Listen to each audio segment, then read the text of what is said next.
आज यूनिट 4 पढ़ेंगे, human consciousness, मानव चेतना। असल में जो चेतना शब्द है ये बहुत गूढ़ शब्द है। चेतना, आप लोगों ने जब हम शवासन करते हैं तब सुना होगा ये शब्द। अब आप अपनी चेतना में वापस आ जाइए ना। चेतना मतलब चैतन्य, जीवित। इंग्लिश में इसका अर्थ है कॉन्शियसनेस।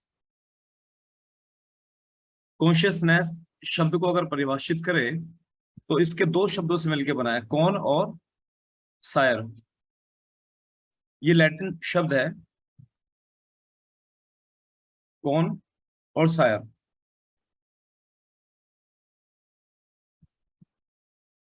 जिसका अर्थ है अवेयरनेस या बोध।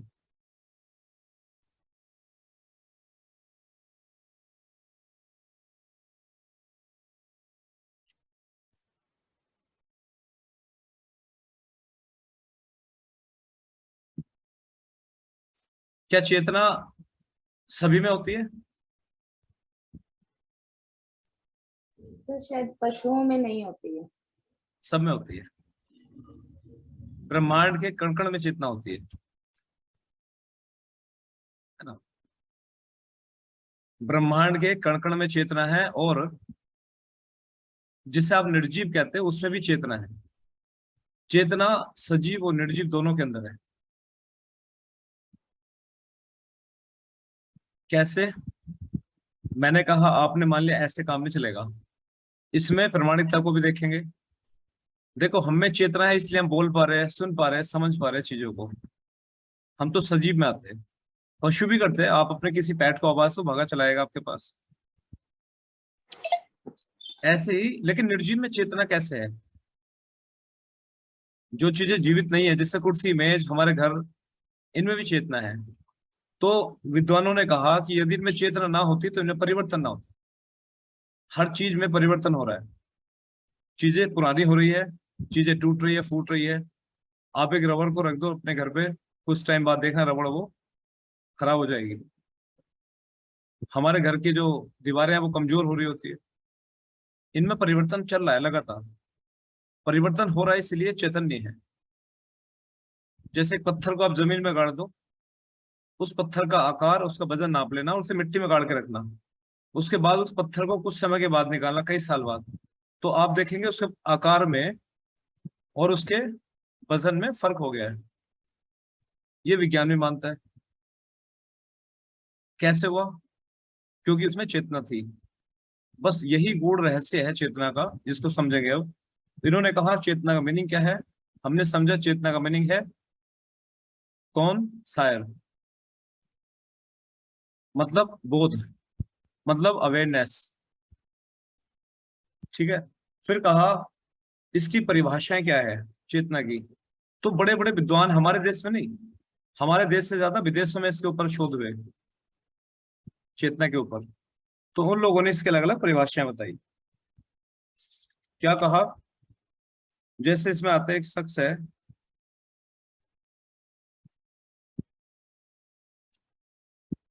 एक विद्वान वे है जेम्स हेस्टिंग्स। इन्होंने चेतना को कहा कि चेतना को परिभाषित नहीं किया जा सकता। ये चेतना एक बहुत ही गूढ़ रहस्य है, इसको परिभाषित नहीं कर सकते।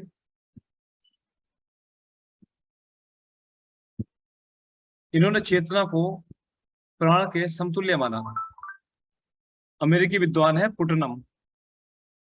उन्होंने क्या कहा? मानव चेतना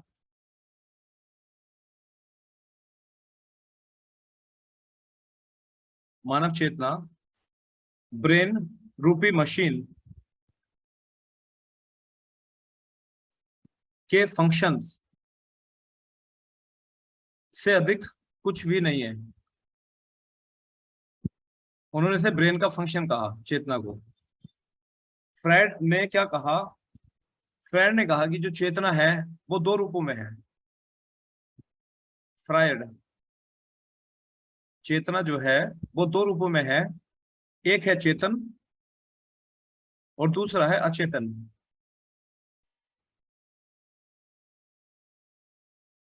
चेतन और अचेतन।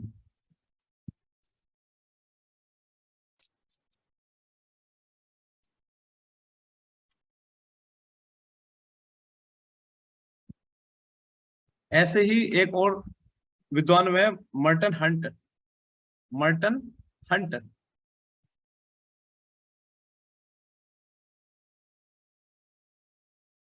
इन्होंने भी बिल्कुल उनकी तरह से, जो विद्वान थे वो पुट्टनम, उन्हीं की तरह से कहा इन्होंने भी। इन्होंने कहा कि जो चेतना है वो मस्तिष्क की, ब्रेन की जो क्रियाएं हैं उन्हें करने वाली है। फिर सवाल आया कि चेतना की स्टडी, इस मानव चेतना की स्टडी करने की आवश्यकता क्यों हुई। मानव चेतना की स्टडी करने के विषय में लोगों ने क्यों विचार किया, क्योंकि ये इनकम्प्लीट था। देखो एक चीज समझ लो आप यहाँ पे, एक भारतीय संस्कृति महान क्यों है, हम बोलते हैं कि बहुत महान है, असल में इसमें गूढ़ ज्ञान है, बहुत बड़े बड़े रहस्य इसमें छिपे हुए हैं। कैसे, ये भी आपको समझ में आएगा। मानव चेतना के विषय में आपने देखा, जो पश्चिमी सभ्यता के लोग हैं उन्होंने क्या कहा, चाहे वो अमेरिकी हो या कोई भी हो, या बड़े बड़े मनोवैज्ञानिक हो, उन सब ने चेतना के एक छोटे से लेवल की बात की। जबकि चेतना का हमारे यहाँ उपनिषदों में, वेदों में एक बहुत बड़े स्तर पे बातें कही गई है इसके विषय में। और ये केवल चेतन और अचेतन पे बात खत्म नहीं होती, यहाँ इन्होंने चेतना के 4 स्तर कहे। अब ये आप पढ़ रहे हो, समग्र आवश्यकता क्यों हुई, इसकी आवश्यकता, चेतना की स्टडी की आवश्यकता क्यों हुई, क्योंकि लोगों ने इसे अधूरा ज्ञान के रूप में प्रस्तुत किया चेतना को।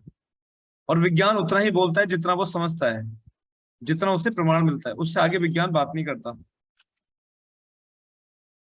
तो अब हमारे यहाँ पे अनेकों शोध हुए चेतना के ऊपर। तो अब जैसे इसमें क्या है, पाश्चात्य वैज्ञानिक, मनोवैज्ञानिक की जो विचार है वो एक लेवल पे जाके ठहर जाते हैं, जितना उन्हें प्रमाण मिलता है वो उसी लेवल तक बातों को स्वीकार करते हैं। लेकिन चेतना का जो स्वरूप है इससे भी बहुत बड़ा है। ये बात हमारे जो वेद है, उपनिषद है, उसमें बहुत ही डिटेल में कही गई है। कैसे कही गई है, इसमें 4 लेवल कहे गए। चेतन, इसे नोट कर लेना, चेतन, अवचेतन। सर किसने कही है ये? हमारे यहाँ जो वेद उपनिषद है,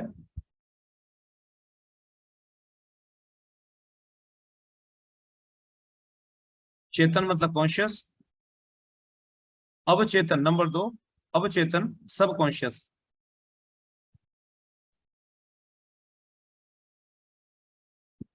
नंबर 3 अचेतन अनकॉन्शियस,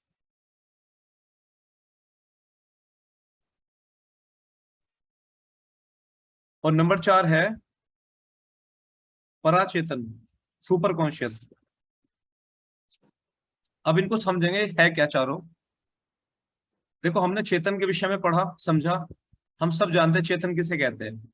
चेतन का अर्थ है अभी हम जागे हुए हैं, बातें सुन रहे हैं, कर पा रहे हैं बातें, हमारी इंद्रियों के विषय, इंद्रियां विषयों का भोग कर रही है, तो ये चेतन का परिणाम है ना। हम देख पा रहे विषयों को, सुन पा रहे हैं, महसूस कर पा रहे हैं, किसी गंध को सूंघ पा रहे हैं। जागृत अवस्था के सारे कर्म चेतन अवस्था के कहलाते हैं। अब आते हैं अवचेतन सबकॉन्शियस। सबकॉन्शियस क्या है, जब हमारी ये जो इंद्रियां हैं वो शांत हो जाती है, सो जाती है, उसके बाद की जो स्थिति उत्पन्न होती है उसे कहते हैं अवचेतन। देखो अभी हम सो जाए तो हमारा जो मस्तिष्क है वो अपना कार्य करना शुरू कर देगा सपने के रूप में, या तरह तरह के विचार उसमें चलने शुरू हो जाएंगे। इस स्थिति को कहेंगे अवचेतन। तीसरा है अचेतन। हम सब जानते हैं हमारे मस्तिष्क का, ब्रेन का, हम एक बहुत छोटा सा हिस्सा यूज करते हैं, 90% से ज्यादा हिस्सा हम प्रयोग नहीं कर पाते। असल में वही अचेतन है, अनकॉन्शियस।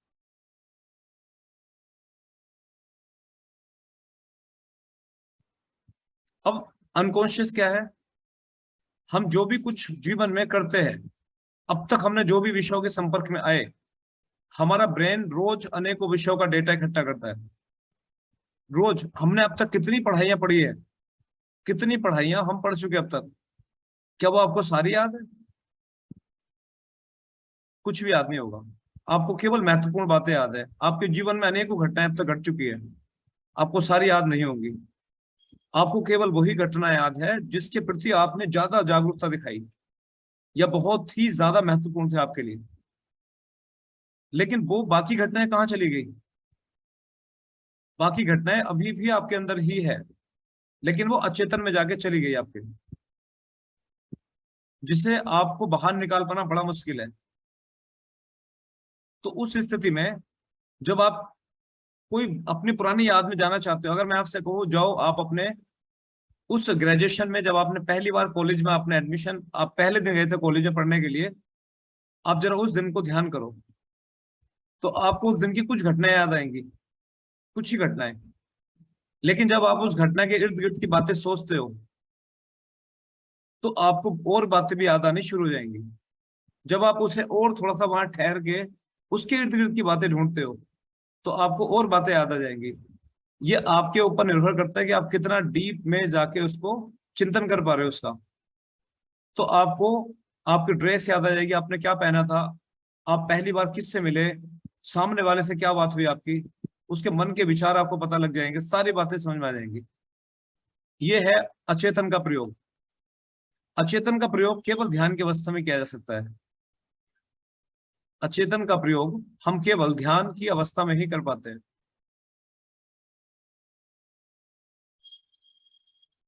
कॉन्शियस लेवल पे जागते हुए अवस्था में आप अचेतन का प्रयोग नहीं कर सकते किसी भी हाल में। इसलिए आपको जब एक लंबा प्लान बनाना हो कोई, तो आप खुद को अकेला करते हो, या आप डीप चिंतन करने के लिए ध्यान की अवस्था में जाते हो, तब जाके आपको उसके विषय में ज्ञान होना शुरू हो जाता है। तो पराचेतन क्या है? पराचेतन इन्होंने ईश्वर को माना है, ईश्वर और आत्मा को। पराचेतन ईश्वर और आत्मा को माना है। इन्होंने कहा यदि आत्मा नहीं होगी तो चेतना भी नहीं होगी। आत्मा ही चेतना है, आत्मा ही चेतना तत्व को जीवित रखती है। यदि आत्मा ना रहे तो चेतना खत्म हो जाएगी।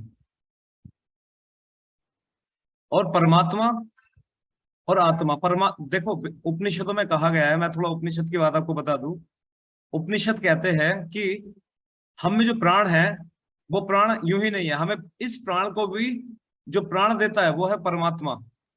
हमें इस प्राण को जो प्राण देने वाला है वो परमात्मा है, जिसको हम पराचेतन कह रहे हैं। अध्ययन की आवश्यकता क्यों पड़ी? क्योंकि जो पश्चिमी सभ्यता है वो केवल 2 लेवल पे बात कर रही थी, जबकि इसके 4 लेवल दृश्य है। ठीक है, वो अवचेतन की बात नहीं करते और वो पराचेतन की बात नहीं करते।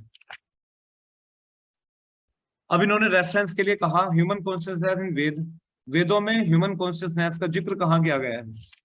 तो अब हम इसके, जैसे हमने, आपको याद है हमने फर्स्ट यूनिट में पढ़ा था, सेकंड यूनिट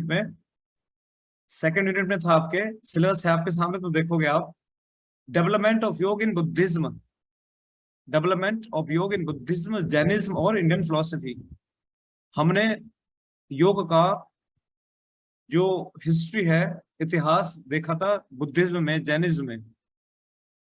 ऐसे ही अब हम मानव चेतना का पढ़ेंगे वेदों में, ह्यूमन कॉन्शियसनेस इन वेदों में ह्यूमन कॉन्शियसनेस के बारे में क्या कहा गया है। तो वेदों में, ऋग्वेद में कई शब्दों का प्रयोग किया गया है, जैसे कि यथा गोपा, सुपर्णा, जीव, है ना, अजोभाग, ऐसे कई सारे नाम इसमें लिए गए हैं जो मानव चेतना से संबंधित नाम है वेदों के अंदर। और एक और शब्द आता है इसमें वेदों में, चरण। चरण शब्द मानव चेतना को परिभाषित कर रहा है। और वो चरण शब्द क्या है? मनुष्य मृत्यु के समय स्थूल देह को त्याग देता है। इस लाइन को समझना, मनुष्य की जब मृत्यु होती है तो वो अपने स्थूल शरीर को छोड़ देता है और फिर से नई देह को ग्रहण करता है ना, फिर से नई देह को ग्रहण करता है। तो ये जो देह को छोड़ना और नई देह को ग्रहण करना जो प्रक्रिया हो रही है, वो चेतना का ही परिणाम है। तो आपको ऐसा भी लगेगा ये थ्योरी ना इतनी एक दूसरे से समान है पर भिन्न है। आत्मा, चेतना, प्राण, तीनों ऐसा लग रहा है तीनों एक ही है, पर तीनों एक नहीं है, तीनों अलग अलग है, तीनों में थोड़ा थोड़ा फर्क है। तो इन्होंने इसमें कहा कि जो चरण है वो शब्द जब आत्मा शरीर को छोड़ती है और फिर नया शरीर धारण करती है, तो ये जो परिणाम है वो चेतना का ही परिणाम है। मानव चेतना इस पूरे ब्रह्मांड की चेतना का ही एक अंश है। मतलब इस पूरे ब्रह्मांड में चेतना है, चाहे वो धरती हो, मंगल हो, चंद्रमा हो, दुनिया भर के जितने भी सौरमंडल है, जितने भी ग्रह उपग्रह है, सब पे चेतना है। मतलब पूरे ब्रह्मांड में चेतना है। ऐसे ही एक अंश चेतना का हमारे भीतर भी है।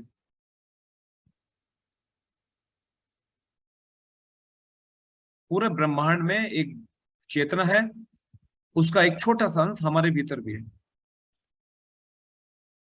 अगर हम ये समझते हैं कि सिर्फ चेतना या जीवित प्राणी हम इस ग्रह पे ही है, तो ये गलत फहमी है। ऐसे अनेकों ग्रह है जिन पे हमारे जैसे जीवित प्राणी रहते हैं, उन सबके भीतर हमारी तरह चेतना है।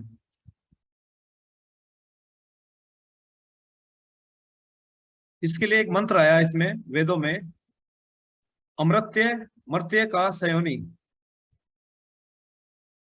अमृत्य मर्त्य का संयोनी अर्थात मानवीय चेतना और परमात्मा चेतना का जो अभिन्न मंत्र है, वो है सारे विश्व का रचयिता, पालन करता। इस सूत्र का अर्थ है जो परमात्मा है वो सारे विश्व का, सारे ब्रह्मांड का रचयिता है और पालन करता है। अब जरा एक मिनट के लिए इसको यहीं रोको। थोड़ी देर पहले मैंने एक बात कही थी वेदों की, उपनिषदों की। उपनिषदों में कहा जाता है कि इस चेतना को भी चेतन रखने वाला परमात्मा है। यदि परमात्मा ना हो तो चेतन भी ना हो, है ना। इस चेतना को चैतन्य बनाता है परमात्मा। बिल्कुल यही लाइन का अर्थ यहाँ भी आ रहा है। सारे विश्व को पालने वाला, रचना करने वाला परमात्मा ही इस चेतना को भी पोषित करता है। तो वहां भी चेतना शब्द का प्रयोग हुआ, वेदों में भी प्रॉपर एक सूत्र के साथ, अमृत्य मृत्य का संयोनी, एक सूत्र आया इसके अंदर। तो अभी हम प्रमाण ढूंढ रहे हैं कि कहाँ कहाँ वेदों में चेतना शब्द की बात की गई है ना।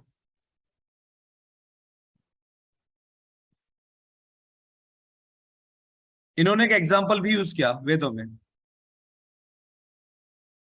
मानव चेतना, मानव मनुष्य की चेतना और परमात्मा की चेतना, मानव चेतना परम तत्व की चेतना, यहाँ दो चेतनाओं की बात हो रही है, एक तो परमात्मा और एक आत्मा। इन दोनों की जो चेतना है, उन दोनों में ज्यादा फर्क नहीं है, दोनों एक ही जैसी है। एग्जाम्पल के तौर पे दो, एक पेड़ पे बैठे दो पक्षी, जैसे एक पेड़ है उस पे बैठे दो पक्षी है। एक पक्षी फल खा रहा है और दूसरा पक्षी फल खाते पक्षी को देख रहा है। जो फल खा रहा है वो मानवीय चेतना है, और जो पक्षी खाते, फल खाते पक्षी को देख रहा है, वो परमात्मा तत्व चेतना है।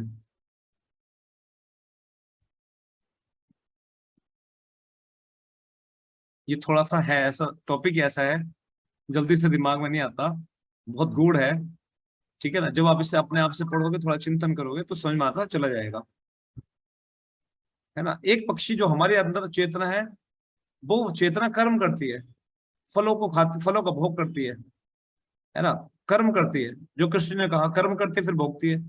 एक चेतना वो है जो कर्म नहीं करती, जो योग दर्शन में भी कहा गया। आगे पढ़ोगे आप इसके विषय में परमात्मा के, जब आप योग दर्शन पढ़ोगे ना, सेकेंड सेमेस्टर का पहला पेपर है, उसमें आप पढ़ोगे, क्या पढ़ोगे आप, परमात्मा का स्वरूप क्या है योग दर्शन में, योग में। तो कहा गया उसमें, क्लेश कर्म विपाक आशय पराशय मिष्टो पुरुष विशेष ईश्वर है। ईश्वर वह है जो क्लेश नहीं करता, कर्म नहीं करता, जो कर्मों का फल नहीं भोगता, जो कर्म फल के चक्कर में नहीं फंसता, वो ईश्वर है। तो सीधी सी बात है, यदि मैंने जन्म लिया तो मैं कर्म करूंगा, जरूर करूंगा। जब मैं जन्म ही नहीं लूंगा तो कर्म कैसे कर लूंगा। समझ में आया। ये बस यही बात यहां भी कह रहे हैं। एक है वो पक्षी जो हमारे अंदर है चेतना, एक वो परमात्मा की चेतना। एक कर्म कर रहा है, एक कर्म नहीं कर रहा, एक केवल देख रहा है और वो करेगा नहीं कर्म। तो ये था वेदों के अनुसार। अब उपनिषदों में क्या कहा गया इसके विषय में, तो उपनिषदों में मानव चेतना को चार स्तर पे देखा गया। मानव चेतना की चार अवस्थाओं की बात की गई उपनिषदों में। इसको नोट कर लेना। मानव चेतना, उपनिषदों में मानव चेतना की 4 अवस्थाओं की बात की गई है। कौन कौन सी अवस्था है? पहली अवस्था है जागृत अवस्था।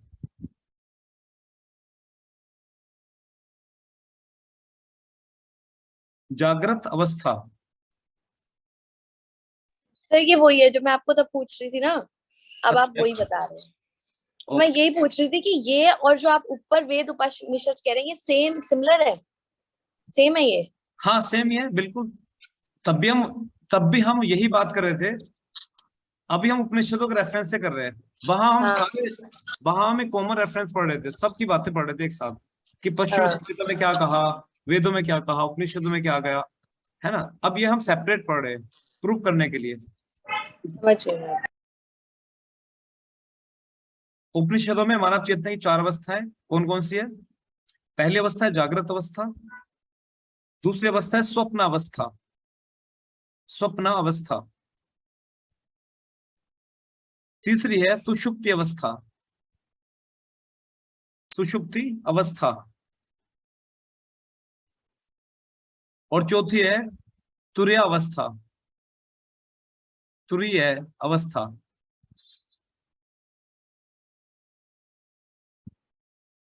ये 4 अवस्थाएं इसमें कही गई है। तो तीसरी क्या है? सुषुप्ति अवस्था। सुषुप्ति। हाँ, सुषुप्ति अवस्था।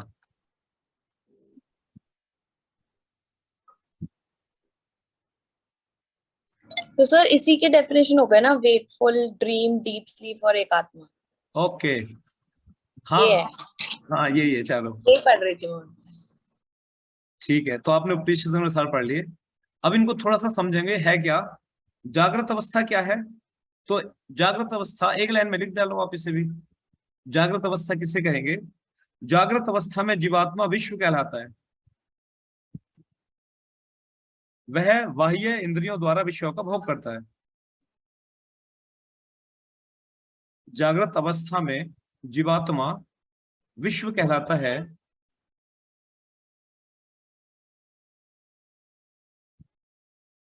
वह वायु इंद्रियों द्वारा वह बाह्य इंद्रियों द्वारा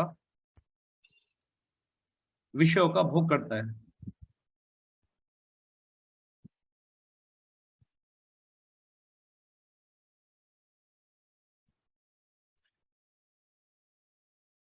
ठीक। फिर दूसरी है स्वप्नावस्था। उसमें क्या है? स्वप्नावस्था में जीवात्मा तेजस कहलाता है। तेजस। तय पे 2 मात्राएं हैं, तय जस।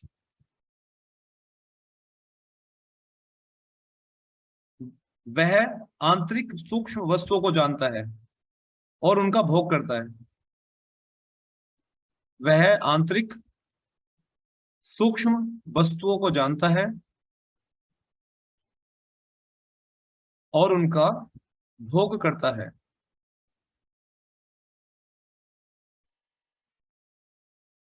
तीसरी है सुषुप्ति अवस्था।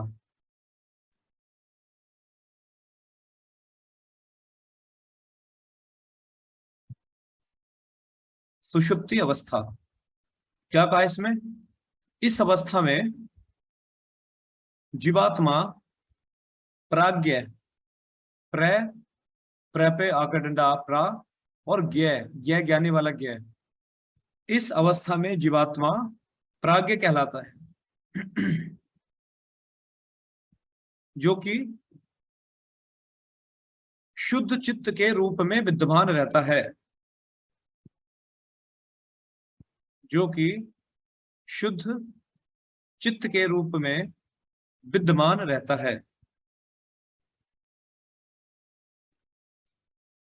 इस अवस्था में वह आंतरिक या बाह्य वस्तुओं को नहीं देखता।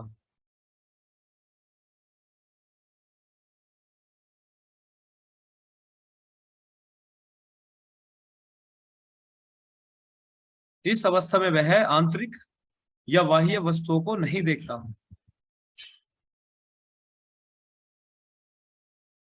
और अंत में कहा गया तुर्यावस्था। तुर्यावस्था क्या है? तुर्यावस्था में जीवात्मा को आत्मा कहा गया है।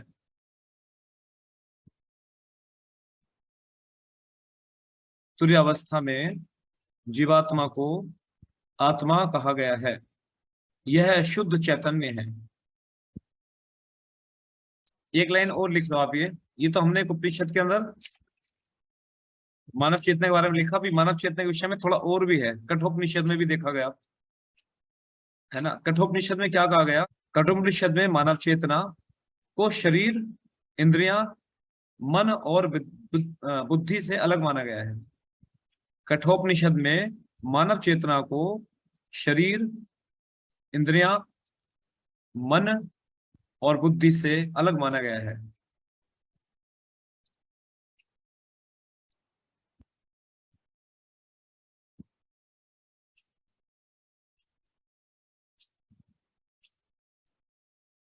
कैसे? शरीर को, इसके हिसाब से क्या है, शरीर रथ के समान है, ये भी लिखना, शरीर रथ के समान है। आत्मा रथी है, रथी मतलब जो उसमें सवार है। शरीर क्या है? रथ है। आत्मा है उसमें सवार रथी। बुद्धि है सारथी, जो घोड़े को चलाने वाली है। और मन क्या है? लगाम। बुद्धि जो सारथी है, वो जो घोड़े को हाँक रहा है, और जो घोड़े और उसके बीच में कनेक्शन है वो है लगाम, जिसे मन कहा। और ज्ञानेंद्रियां, जो हमारी इंद्रियां हैं, 5 सेंसेस हमारे, वो है घोड़े जो उसे खींच रहे रथ को। और विषय रास्ता है, मार्ग है।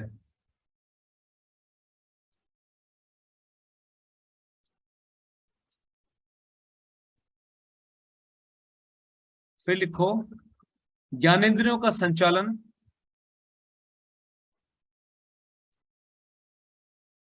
मन करता है। ज्ञानेंद्रियों का संचालन मन करता है। मन का संचालन बुद्धि करती है।